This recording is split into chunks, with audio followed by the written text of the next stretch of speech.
Je vous apporte avec moi à l'expérience Harry Potter Visions of Magic, Vision de la magie, qui est en ce moment à Montréal. Donc c'est à la place Bonaventure à Montréal, c'est accessible autant en métro qu'en REM aussi maintenant. J'ai acheté les billets d'avance, puis je pense que c'est une quarantaine de dollars. Puis là, quand tu arrives, ils te donnent une baguette magique. C'est avec ça que tu peux faire les interactions, qui t'expliquent un peu comment ça marche. Puis là, il y a plein de personnes là, tout au long de l'expérience qui t'expliquent un peu. La première étape, c'est de prendre le genre de bus.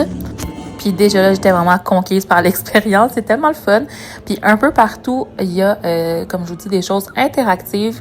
Mais il y a, en tout cas, ils vous expliqueront quand vous allez y aller. Là, c'est pas tout qui est interactif. Il y a des façons de voir c'est où qu'on peut utiliser la baguette pour faire bouger des choses ou faire des sons, des lumières. Je sais que l'exposition a fait plusieurs villes dans le monde. Puis en ce moment, c'est ça, c'est à Montréal.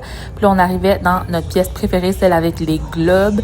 L'expérience est genre magique. Là-bas, on est resté tellement longtemps dans cette pièce-là.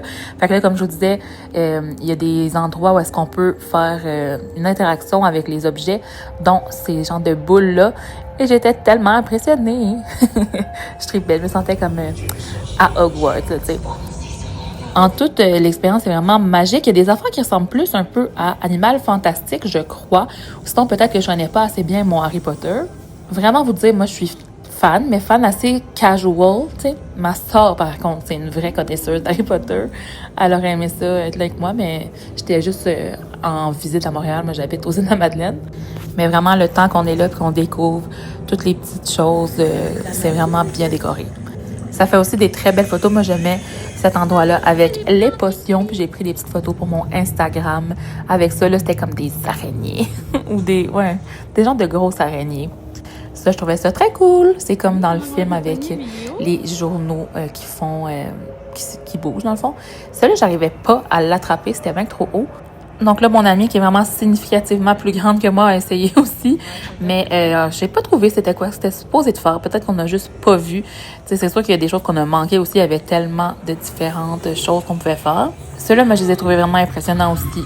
Les genres de boîtes qui révèlent différents objets quand tu vas avec ta baguette magique qui illumine. Un vif d'or comme ça. Il y en a même un qui faisait... dans le fond, réagir à une autre boîte plus loin. Puis j'ai enlevé le son, mais dans la vidéo, je pense que je suis comme « Ah, le chapeau! » Mais c'est un petit peu plus tard, je pense que c'est l'autre d'après. Pour faire toutes les pièces, ça prend à peu près 45 minutes à 1 heure, je dirais. Nous, on est resté longtemps au magasin, surtout parce que moi, j'arrivais pas à me décider, mais je vous montre plus tard. Mais j'ai trouvé que c'était vraiment une expérience satisfaisante pour le prix aussi. C'était ici, je pense, qu'on voit le chapeau plus loin. J'étais genre, oh my god, le chapeau! J'aurais quand même pris plus de références aux personnages. Je trouve que ça aurait été le fun d'apercevoir Dobby quelque part ou de voir, tu sais, les amis d'Harry Potter ou quelque chose comme ça. Il y a comme un petit miroir où est-ce qu'on peut faire un petit tour tout en se voyant. Fait que c'est moi avec mes amis que j'aime full.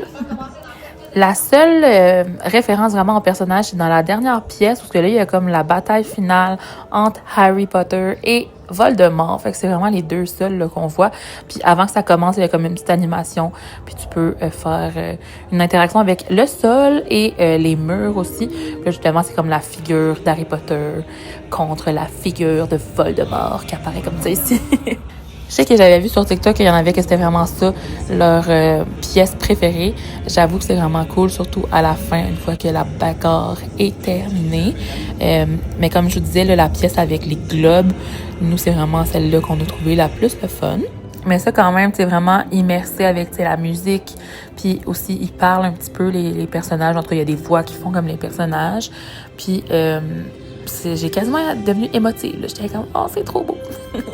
Puis après ça, il y a comme une célébration avec des petits feux d'artifice comme ça qu'on peut lancer dans les airs. Ça, c'était vraiment, vraiment cool. Je pense que l'expérience finit à la fin juin parce que j'ai essayé d'aller voir le calendrier parce que je me suis dit, bon, je suis allée là en mai, mais avant de leur proposer d'aller visiter ça, je vais regarder si les billets sont encore en vente. Puis, il y avait des disponibilités là, jusqu'à la fin juin. Fait que j'imagine que c'est à peu près la période que ça finit parce que ça a commencé, il me semble, en mars. Puis là, le magasin, oh my god, de quoi virer complètement dingue. Mais encore une fois, c'est des choses qui sont plus en rapport avec l'expérience Visions of Magic. Il y a quand même, tu sais, les différentes maisons, certaines choses avec avec les personnages. Aussi, c'est comme des baguettes. Mais les plus cool étaient comme pas mal sold out quand je suis allée. Les cardigans étaient vraiment beaux. Mais moi, je savais pas si j'allais vraiment porter ça. Je voulais en ramener pour ma soeur, mais là, elle me répondait pas à mes messages. En tout cas, j'ai pris un aimant, j'ai pris une petite pince, une petite épingle, puis un porte-clés. Puis j'ai aussi pris un foulard et des bas. J'ai réalisé un petit rêve en essayant la Butterbeer. En plus, on les avait pris avec nos tickets à l'avance, mais ils nous les avaient remboursés, il n'y en avait plus. Puis là, la journée qu'on est allé, finalement, ça avait recommencé. Fait qu'on a pu essayer ça. Ça goûte comme une genre de boisson au caramel. C'est vraiment sucré. Mais c'est quand même le fun à tester. Je boirais pas ça tous les jours, disons.